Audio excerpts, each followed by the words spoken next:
किसी ने गालिब से पूछा कि ये इश्क का फितूर कैसा है जनाब। तो उन्होंने कहा कि इश्क को तो आप ना आतिश समझिए, यानी आग समझिए कि जो ना लगाए लगती है और एक बार अगर लग गई तो फिर बुझाए भी नहीं बुझती। और किसी और से पूछा तो उन्होंने इश्क के इस अड़ियल पने, इस फितूर को चिनार का पत्ता कह दिया, जो पतझड़ के मौसम में गिरता भी है तो जमीन पर पड़ा रहेगा लेकिन अपना रंग नहीं छोड़ेगा। पॉइंट यह है कि आप इश्क को किसी क्रेजी माइंडलेस ऑब्सेशन की तरह भी देख सकते हैं और सीरीन काम स्पिरिचुअलिटी की तरह भी देख सकते हैं। और इश्क के इस ब्यूटीफुल सी डाइकोटमी, इस विरोधाभास को अगर कोई मूवी, अगर कोई गाना अपने विजुअल्स से, अपनी लिरिसिज्म, अपने म्यूजिक से उतार पाया है पर्दे पर, तो वो होगा फितूर का एल्बम। ये फितूर मेरा लाया मुझको है तेरे करीब। तो ख्वातीनो हजरात, सलाम, नमस्ते, इरशाद, कमचीज का नाम है अभिषेक और आप देख रहे हैं द म्यूजिक स्टोरी का नया एपिसोड, जहां आज बात होगी ये फितूर मेरा और फितूर की अंडररेटेड बट ब्रिलियंट एल्बम की। फितूर मूवी की शुरुआत में ही जिंदगी साजिश कर देती है और एक गरीब छोटे नूर की मुलाकात होती है अमीर घर की लड़की फिरदौस से। फिरदौस असल में एक पर्शियन वर्ड है जो आता है पैराडाइज से, पैराडिसो से, यानी जन्नत। और फितूर मूवी में ना एक नहीं दो फिरदौस हैं। एक तो वो घोड़े पर सवार कटरीना का कैरेक्टर, वो लड़की, और दूसरा कश्मीर। कश्मीर को पहली दफा फिरदौस कहा था एक बहुत बड़े पोएट रहे आमिर खुसरो ने। जब वो कश्मीर पहुंचे और वहां के नजारे लिए तो उनके दिल से ये बात निकली कि अगर धरती पर कहीं जन्नत है तो यहीं पर है हमीनस्तो। गर फिरदौस पर रूए ज़मीनस्त, हमीनस्तो, हमीनस्तो, हमीनस्तो, हमीनस्तो, मेरी जान रूह दिल से वाबस्त, हमीनस्तो, हमीनस्तो, हमीनस्तो। और कितनी कमाल की पोएटिक एनालॉजी है कि इन दोनों फिरदौस, ये जो लड़की है और ये जो कश्मीर है, इन दोनों पर तीन दावेदार हैं, तीन स्टेक होल्डर हैं जिसे इसके इन जन्नतों के छोटे छोटे टुकड़े चाहिए। पहला वो कश्मीरी लोकल जो उसकी सुंदरता से इनामर्ड है, यानी नूर। दूसरा वो बेगम हजरत, वो ओवर प्रोटेक्टिव माँ जिसके साथ फिरदौस रहती है। और तीसरा पाकिस्तान का बिलाल जिस पर उसकी नजर है। अब जब नूर दिल्ली आ चुका है तो आप उसकी आर्टवर्क को ना एक अलग नजर से देखते हो। वो एक कश्मीरी लोकल है जो कश्मीर की बात दुनिया को बताता है, वहां की एट्रोसिटीज, लेकिन वहां की सुंदरता, वो चिनार के पत्ते को दुनिया के सामने लेके आता है। लेकिन कहीं ना कहीं उसके आर्टवर्क में फिरदौस की यादें भी छुपी हुई। जिंदगी ने की है कैसी साजिशें, पूरी हुई दिल की वो फरमाइशें। इस गाने को नूर की इबादत, उसका खुदा के लिए शुक्राना समझिए कि ये तूने कैसी सिचुएशंस बनाई कि अब नूर मेरे सामने खड़ी हुई है। वो फिरदौस जिसके करीब मुझे पहुंचना था, वो कारीगरी जो मुझे दुनिया में दिखानी थी, कल तक जो सिर्फ पश्मीना के धागों से बुना हुआ एक ख्वाब था, उसे कैसे आज तूने हकीकत में बदल दिया। ए रब, मैं तेरा शुक्र करता हूँ। और पश्मीना का ये धागा जो कश्मीर में पाया जाता है, जिसकी शॉलें बनती हैं, सूट बनते हैं, जो देखने में बहुत सिल्की, बहुत सुंदर होता है, लेकिन जिसकी कारीगरी उतनी ही डिफिकल्ट होती है। ऐसी वो बचपन की आशिकी, वो बचपन के ख्वाब जो इतने डेलिकेट थे, पश्मीना के धागों से बुने थे, उसे बहुत प्यारे तरीके से इस पश्मीना वाले गाने में कैप्चर किया है। पश्मीना धागों के संग कोई आज बुने ख्वाब, ऐसे कैसे वादी में गूंजे कहीं नए साज, ये रवाब, ऐसे कैसे पश्मीना धागों के संग। और फितूर से निकले अब जब ये दोनों ख्वाब उसके पूरे होने वाले हैं, तो परवरदिगारा, वो जो परवाह करता है, वो जो माली है, वो जो नर्चरर है, उसके लिए ये अगली लाइनें उसका शुक्राना है। मांगी दुआएं तुझ तक जा पहुंची परवरदिगारा, कैसी सुनी तूने मेरी खामोशी ओ परवरदिगारा। जब बॉम्ब ब्लास्ट होता है कश्मीर में और अचानक से फिरदौस को लंदन भेज दिया जाता है, तो उस इश्क को फिर भी नूर अपने दिल में रखता है, उसे पालता है, उसे बुनता है। तो परवरदिगारा को ये उसका शुक्राना है कि कैसे खामोशी में बैठा था, तूने मेरी खामोशी भी सुन ली। यही लाइन उसने पश्मीना में भी बोली थी कि ख्यालों में ही सही ये गुफ्तगू जो तेरे मेरे बीच हुई थी, ये चलती रहे। ख्यालों में यूं ये गुफ्तगू चलती रहे।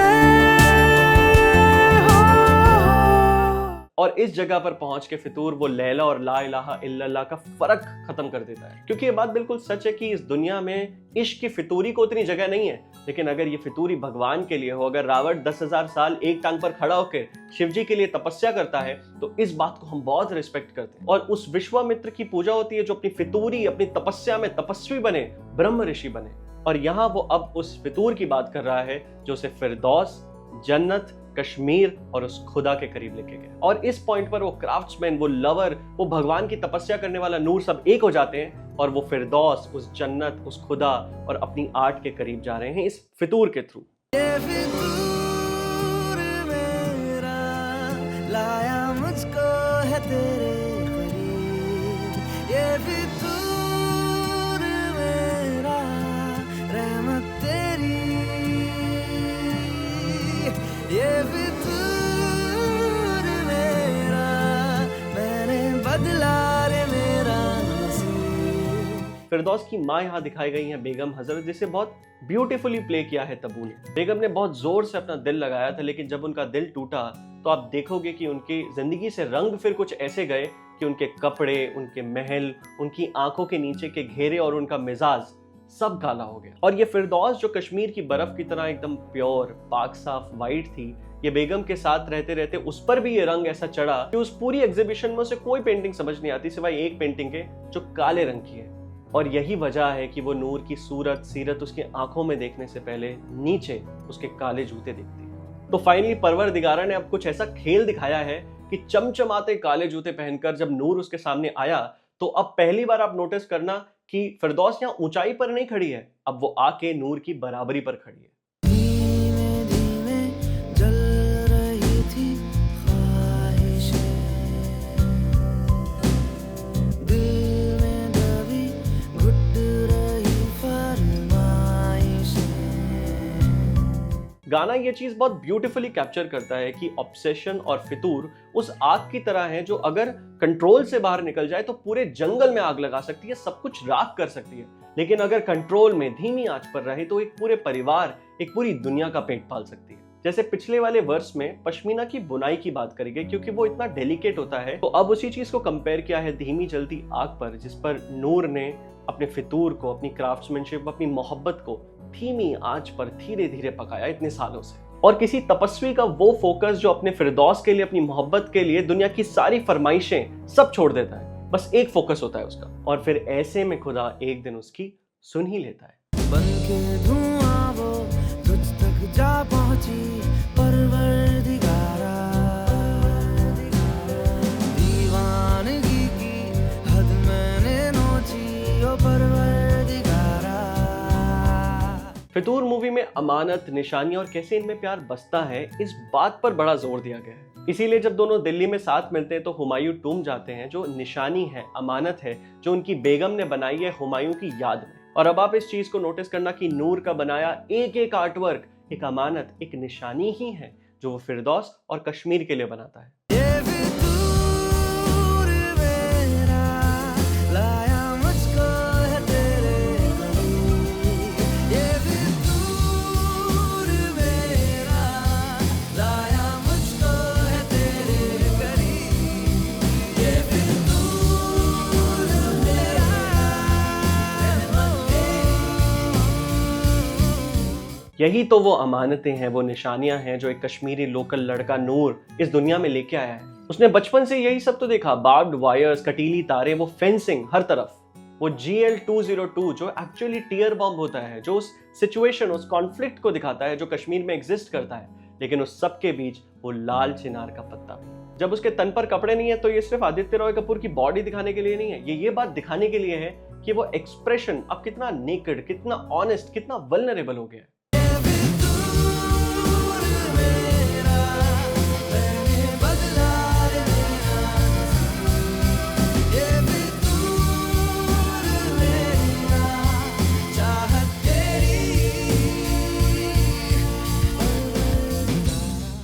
और एक कश्मीरी बंदे की ऑनेस्टी यही कहती है कि यार जब तुम और मैं एक ही मिट्टी के बने हैं तो हमारे और तुम्हारे में इतना ज्यादा फर्क क्यों है? तो मेरे आर्ट के ही थ्रू या इस गाने के थ्रू किसी तरीके से बस हमारे और तुम्हारे बीच में होने दो बातें, होने दो बत्तियां। हाँ मैं भी हूँ माटी। माटी, तू भी है माटी, तेरा मेरा क्या है?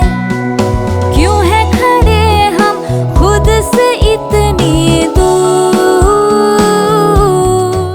और अब एक और चीज नोटिस करना कि दिल्ली आने से पहले ना नूर की किसी भी पेंटिंग में कोई कलर नहीं था, वो सब स्केचेस थे। लेकिन अब जब फिरदौस और वो करीब आ गए हैं तो उसके बालों का रंग या चिनार के पत्ते का रंग जो एक जैसा है वो उसकी पेंटिंग में कैसे उतर आया है, वो उसके फन में कैसे आ गया है, जिसे बहुत बखूबी उन्होंने कैप्चर किया है रंगारे में। तुझे नसीबों से मैं चुरा लूं, तुझे अपनी सांसों में मैं जगा दूं, तेरी रग रग में आज बहके मैं मेरे फन को जिला दूं, मैं जिला दूं। और आखिर में आप देखते हो कि नूर एक्चुअली मेटाफोरिकली नहीं, वो एक्चुअली में अपने फन को, अपने आर्ट वर्क को जो इतनी बेशकीमती होती है, लंदन की एग्जीबिशन में लगी होती हैं, उन्हें जला देता है।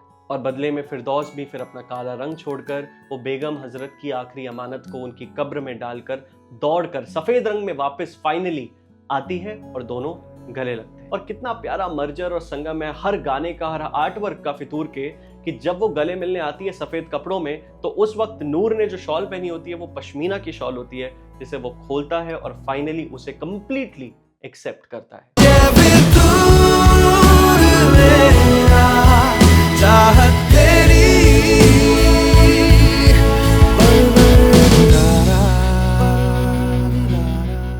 तो बहुत बहुत शुक्रिया इस एपिसोड को देखने के लिए। उम्मीद है कि फितूर पर और इस अंडररेटेड एल्बम पर जो हमने बात करी वो आपको पसंद आई होगी। अगर आप चाहते हैं कि मैं जी के और गानों को डिकोड करूं तो अभी कमेंट करें कि वो गाने कौन से हो सकते हैं। तब तक के लिए मेरा नाम है अभिषेक और मैं आपको मिलूंगा द म्यूजिक स्टोरी के अगले एपिसोड में। Bye bye.